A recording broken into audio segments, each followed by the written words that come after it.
cannot run, but Fear was not going to let you hide. He wants to try and bring down a Morse, but a Morse ends the ground, and Champ pulls Fear back in the base after Morse gets a double kill. Leap on the way! The leap on the swap on the leap! Butchering Brax, phase shift dodges it, but to what end? They've done no damage, now their song's down, and Fnatic are gonna move on here.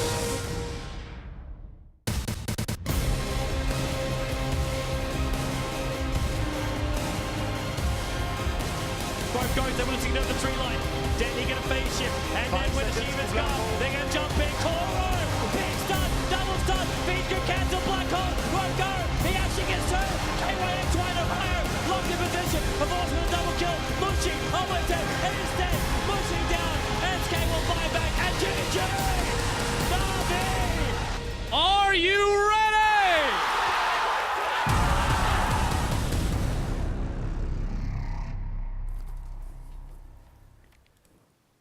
Welcome back, everybody, here to our final game of the night for the MLG TKO. I am TobiWan. And I'm the Capitalist. And we have returned, man, for the third game. RoX is going up against Fnatic. Fnatic looking pretty good tonight. 2-0 already up here in this set. And yeah, they gave RoX a little hope in game 2. They just they had a couple of bad team fights. They gave away some towers without really getting anything for it. And at the same time, though, RoX gave themselves hope. RoX gave themselves hope. They did. They did an admirable job. They were living through some very, very rough situations. It's going to get rougher right now because without further ado, let's actually look into our draft because I'm looking at we saw a Tiny without his Wisp. He was yeah.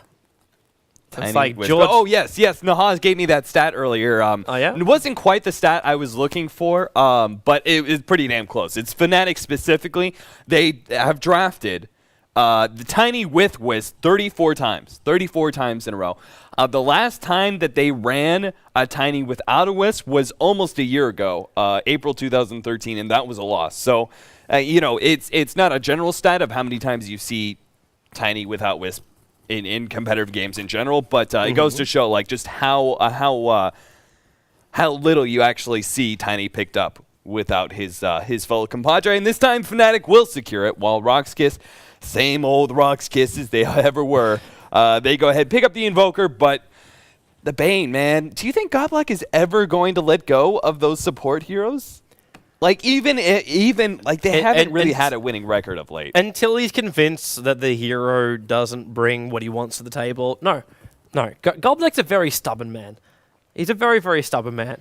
He'll look at your draft and go, I know this is OP. I know the reasons why I think this is OP. So I'll keep playing this because I know it's OP. And until someone quite profoundly proves me wrong that it's not OP, I'll just keep picking it. So we got Invoker, Enchantress, Bane coming up as their culminations. Large amount of control coming out from all three heroes. A first level of push we've seen coming out from RoX, but in saying that, we also saw pushing potential in game number 1, which was never utilized. And now it's Fnatic who are the ones that grabbed the Batrider for this game. So they're the ones with the jump and initiation. They're the ones also with the Wisp Tiny. This also is impossible to read lanes. Right. Because that could be either Hani or Trixie. Because this is the lane switch up. When you're on Wisp Tiny for Fnatic, and especially up against a hero like an Invoker, you're probably going to see Wisp and Tiny both in the mid. Which means that could be a Hani Batrider on the bottom. It could be a Trixie Batrider on the top.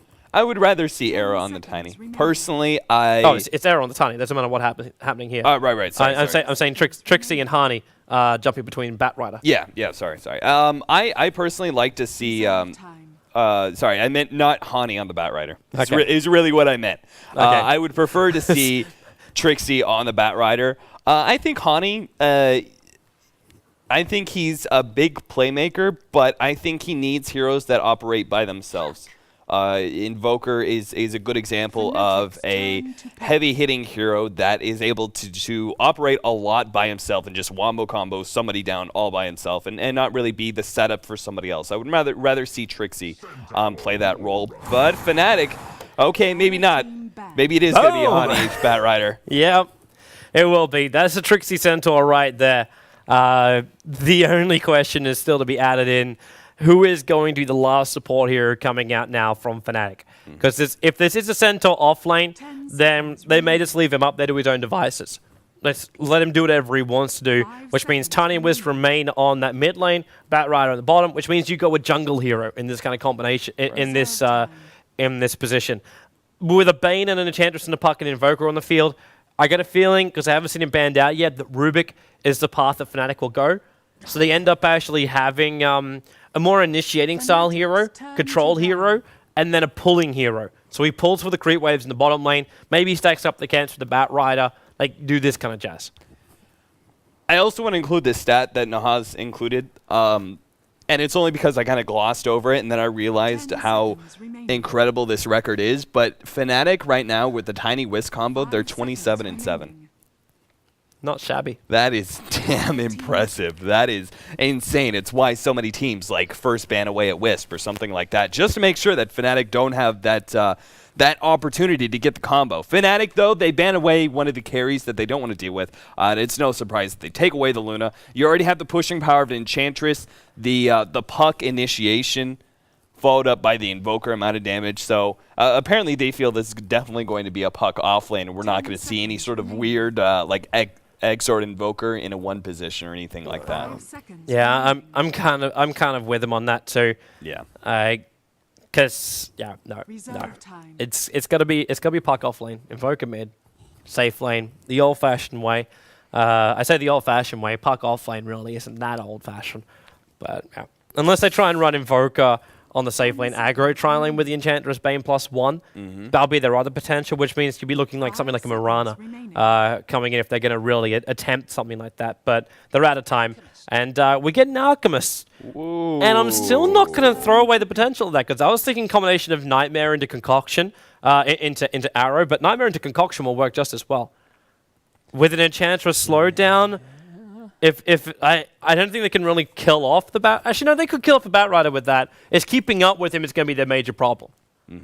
Like if he is near a tree line, he fireflies up and runs away, then he's in trouble, and that's where a Venomancer really kicks in nicely. Being played a lot as an off-lane solo, but Venomancer will be able to control up that safe lane, dual lane of Fanatics quite nicely. Not a Rubik, but Venomancer is quite good. And this will help them all to stop, or help them also to stop the pushes coming out from the Enchantress. Do you run Alchemist mid here? Do you run Alchemist mid and or potentially even like a dual lane and put Invoker in the safe lane? It's going to be, because Solo is playing the Alchemist. Yeah. So, and BZZ takes up the Invoker role. See, I'm not 100% sure about this. It's got to be an Exo Invoker. Like this is something they can do, but I wasn't really looking to see Solo go where he is right now. I was hoping, like, they're going to use Seedoy, Golblack, as well as Yol in the aggressive tri-lane, so I still get my aggro tri-lane, but they don't have a lockdown stun beyond Nightmare. And my issue for that is Sunstrike is going to be a lot more difficult to use now. That's where my problem's coming in here. But at the same time, okay, they're actually going to switch up lanes here for Fnatic 2. So they're actually running Fly as well as Hani in the mid lane, putting Trixie up on the top lane, and then leaving the Wisp Tiny combo on the bottom. Now, this is something which Roskis shouldn't be predicting. They have no wards. Actually, they have one ward looking out for this now. But it's deeper on the lane. Yeah, I think that this is kind of risky from Roxkis. Because if you're running the Alchemist in the middle, you already have a really good roaming support in Venomancer. So even if it was the Tiny Wisp combo mid, you still have the possibility of Venomancer making that rotation into the middle lane, in which case there's, you know, he's a melee hero. He usually sits pretty far forward. If you get just that one good Venomous Gale out from Fly, the Alchemist is in a lot of trouble. So I'm not quite sure if I agree with this whole Alchemist mid situation. I think I maybe would have preferred just to see another support. Nortel's in trouble. He needs a hero to tether to right now. He's got one a little bit further down south, and here it's going to move up. Avalanche is going to connect on Yol, so at least he'll get some harassment damage back here with Nortel and Era combining up together, and they want to go for more. The Gale connected on Yol. Now, Era doesn't have enough mana for much more, and Nortel is going to cut through the tree line and get Invis straight away. Golblack's using his own heal to stay alive, and now also Seedoy will come in. Nortel has to evade the orb. He'll do so successfully while the Avalanche goes over on Golblack. We're splitting up the fight. Nortel hides in the tree line. Flies come back and now harassing on Seedoy. Luckily for Yol, there was no tick out coming from any kind of Gale action. So everyone actually gets back to safety. And that just ended up being a little bit of a chaos. Can I kill this guy? Can I kill that guy? Yeah, if Fnatic had a little bit better communication, they could have killed Yol. Solo? That's 10 napalm stacks, man. That's 10 napalm stacks with a Gale solo. I think Hani was just kind of like rubbing his eyes going, is this for real? Is this guy for real? Like, is he really letting me set up this many sticky names? He wants the farm that badly that he will stay in lane and not run away from that many stacks. I think Solo just overestimated the the fear of the acid spray. Because Hani was sitting inside of that, and he was losing life at a decent pace. I'm not going to say it was amazing. At a decent pace. And Solo was there sitting, well, you already put 10 stacks on me, which means I've got 10 stick charges. So he had both things probably in the back of his mind going, this could work for me. And then, no. Yeah, maybe if it was 6 charges, but 10 you're dealing like, I would have to look up how much extra damage you're doing. Because it was only level 1 sticky napalm, so an extra 100 damage. Seedoi, he's already used his phase shift. I'm surprised Hero just didn't go straight in for the avalanche, but he's waiting it out. One more hit. I can't get it. No talent Hero, though, forcing this puck back a long way. And we'll have to burn through. Oh, no, no tail.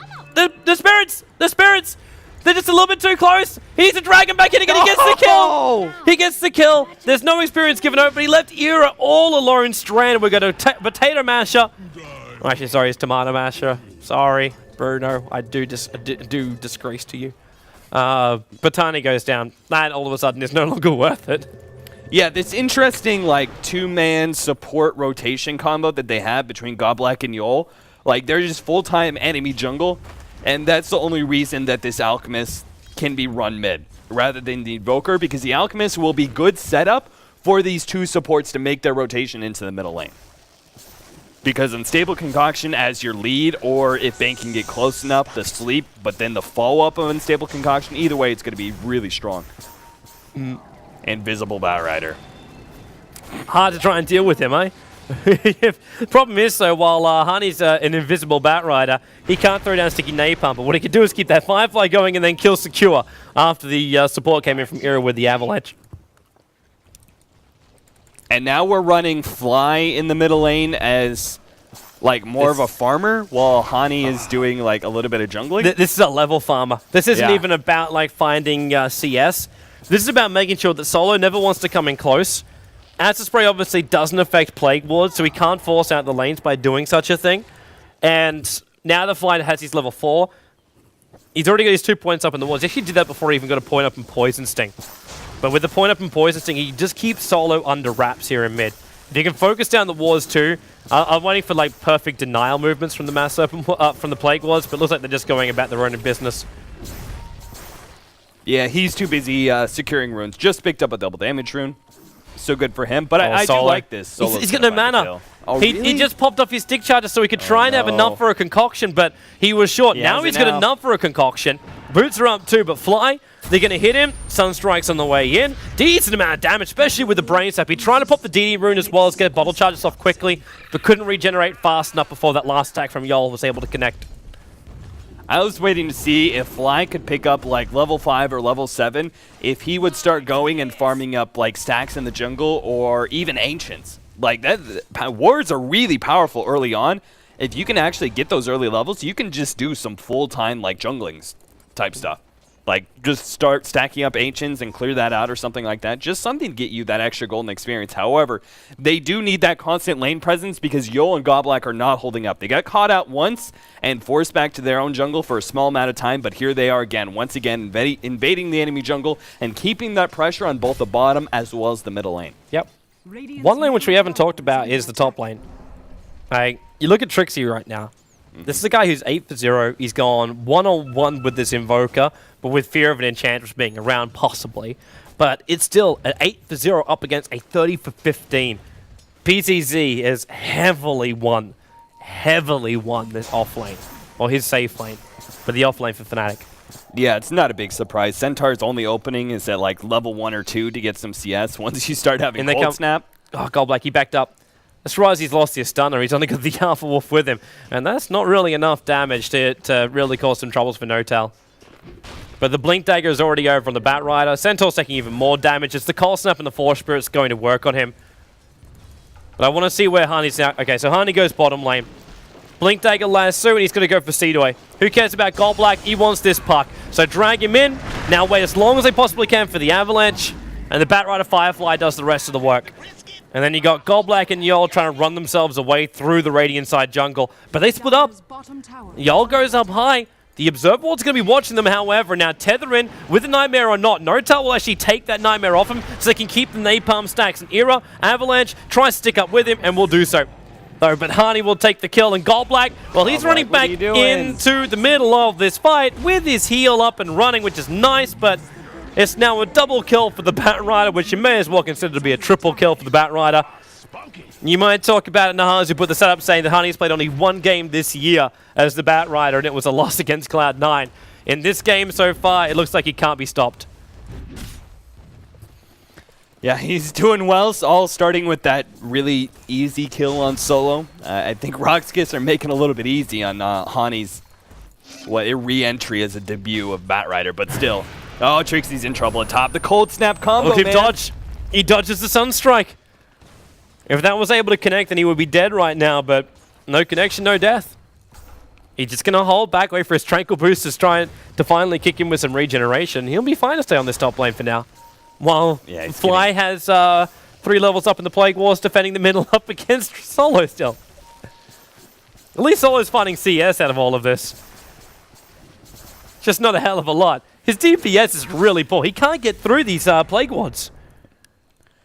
I think RoX are finally done with this like dual roaming combo. They're now like actually in lane, farming up. Maybe they can get a gank on Centaur, actually hold that up. Bat Rider's going to make that rotation. They know they need to shut down BZZ. He's been free farming this whole entire time. Well, they're going to find Yol at least, and now there's Firefly. Nightmare went off very, very quickly. Ultimate. And then Centaur ulti goes. Lasso will drag Yol back through the fire and the flames, and by the time he gets back, Trixie has his double edge and his stun. And again, somehow Hani, even in the middle of a Nightmare, is still able to find the kill. Fly was also rotating up with the Centaur ulti. Leaves a Plague Ward so he can watch what is happening with the rest of RoX. Bottom though. Seedoy, yep, just going to get popped. Gets caught out once by the Fnatic combo and he's done for. Is there a concoction? He's going to try it. They go split. Notel and Era have to split themselves up, but then again, they hide in the tree line. The Spray will go, but he's going to set himself up. Now, Era's going to find him, so they tether back into this. Avalanche toss. They're still going through the chemical rage of Solo. So they need a little bit more damage than what they've got. The spirit damage will not be enough, even though all 4 spirits connect on him. And then Notel, relocate. It's in front of him, but he actually left the Tiny behind. Now, the Nightmare's there. The Sunstrike's almost saying Tiny behind. Era comes back in again. He's got Avalanche toss combination available. Enchantress did go down, and for some reason, Solo kept walking back into that when his chemical rage wore off. Enchantress, in the meantime, died in the middle lane, where X marked a spot. Sad. Sad days for him. I'm not sure what happened there. If he just got overwhelmed by wards, that really should not happen. With the Gale, you've got no movement speed really for this Enchantress to get away. And he's a level 5 Enchantress, so the heal really isn't that fantastic for him. Well, either way, that was just such a balls-out move there from Fnatic. It's a nice little record to take. Yeah. I'm just going to say, though, he's not doing it on purpose. He's got 3 of these 7 kills just by sitting there and letting Firefly do the rest of the work. Yeah. Maybe his team's doing it on purpose. He's getting a little lucky there. Both RNG getting the kill, but also, again, RoX maybe a little bit over-aggressive at sometimes, throwing some kills his way. I don't know. Just feed him. Yeah. Feed the beast. Well, Fly now just grabbed himself an Invis rune. So he's got extra security here in this middle lane. Oh no, he got picked up once again. He had the orb going out. He could have jumped to it. I don't know. Solo and Yol and Gold Black are all coming down for some revenge kills. The problem is, Notel, is he going to reach top? Tethers, up they go. And they're going to go on BZZ now. Notel's going to take a lot of damage while being here. And if he dies right now, that's actually, they should have stopped that.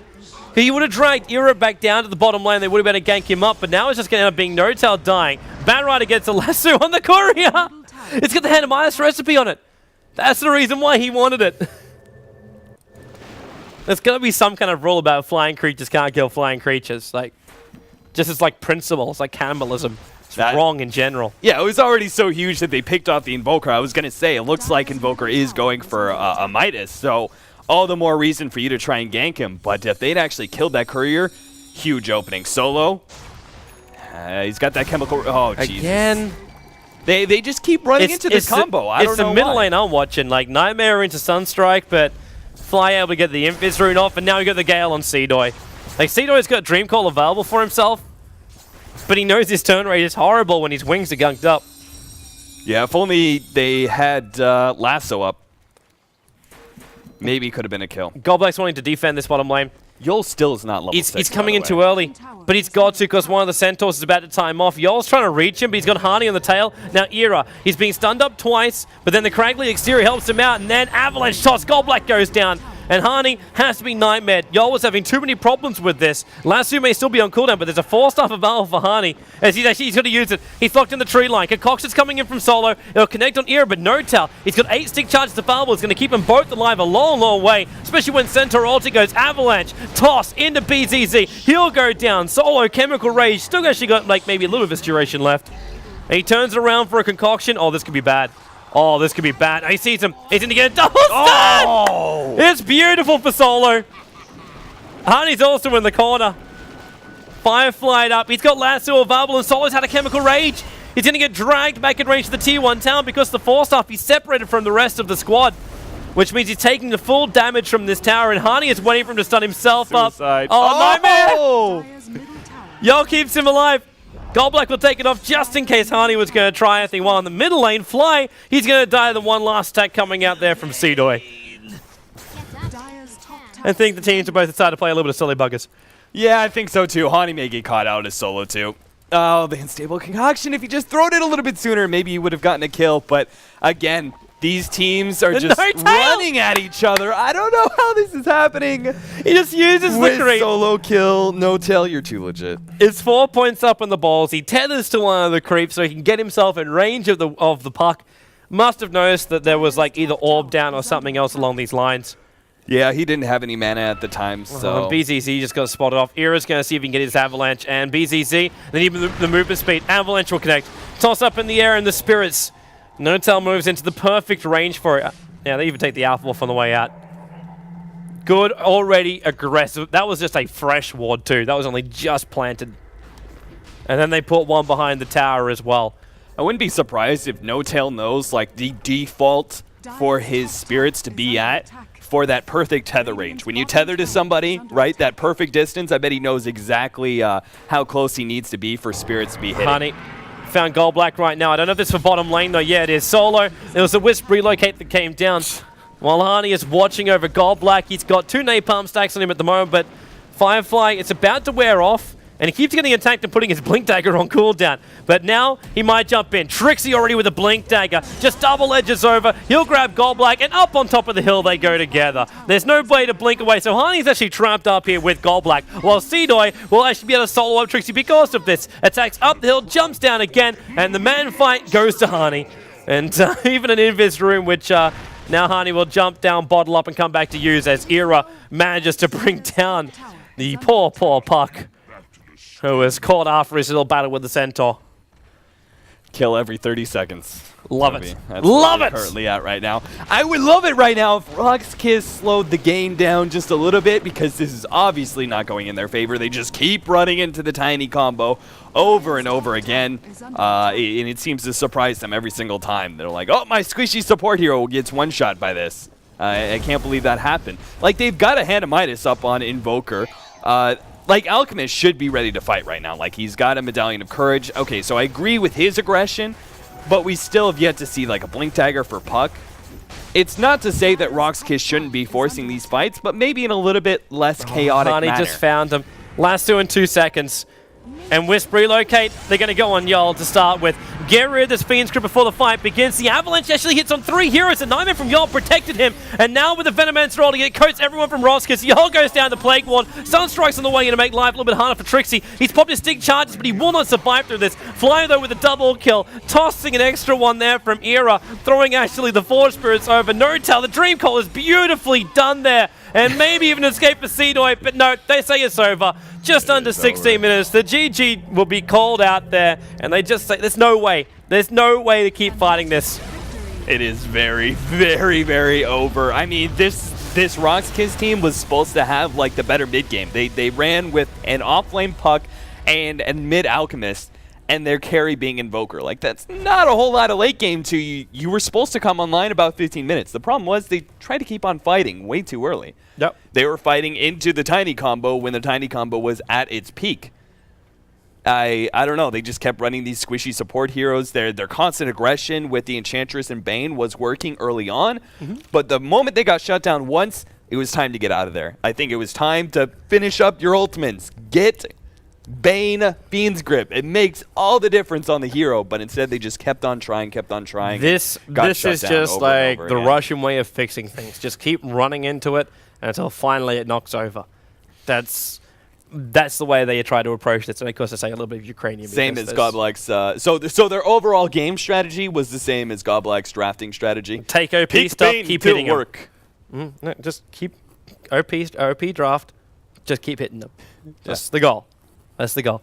But goal doesn't work, and of course that now means that RoX KIS only have 2 more games left to play. That's up against Team Empire. Fnatic will actually wrap up stage 3 here of the TKO with a score being, if I did my math correctly, that's 4-2. Yep. 4-2 they'll end. So they do actually have the potential to still get in front of Team Empire, but it requires Team Empire losing, I believe, both their games, and even then there's the draw. So I don't think, because Team Empire won the head-to-head matchup with Fnatic, then maybe they need to play the 2 games tomorrow. But either way, you can check out the details over at MLG.joindota.com. You'll find the details right there as far as the next games coming up. They're scheduled for tomorrow night. Both Empire and RoX KIS had to play it in different time marks. So each game of the 3-game series is separated. This is just so we're the nice guys and we make sure all the other tournaments still keep running smoothly. So yeah, that's... You'll have to check out the details over at mlg.joindota.com.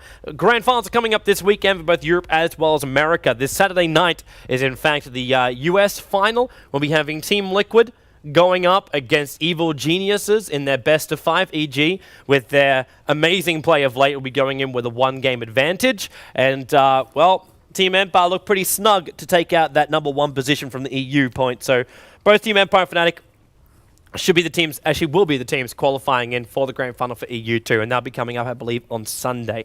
So watch your dials for that one. For now, though, I think, Cap, wrap up. Any last words? No, just Fnatic looking strong once again. You know, I'm a big Fnatic fanboy, so you are. Please my it's heart. Fnatic and Power heart. Rangers. I can't wait. I can't wait for the European finals between Team Empire. They're looking kind of iffy, but I have faith. They'll get back on track. Well, we'll see it. We'll see it on Sunday. For now, thanks for watching, peoples. Check out the VODs, youtube.com/joindota, and we'll catch you next time here on the MLG Joint Dota live stream.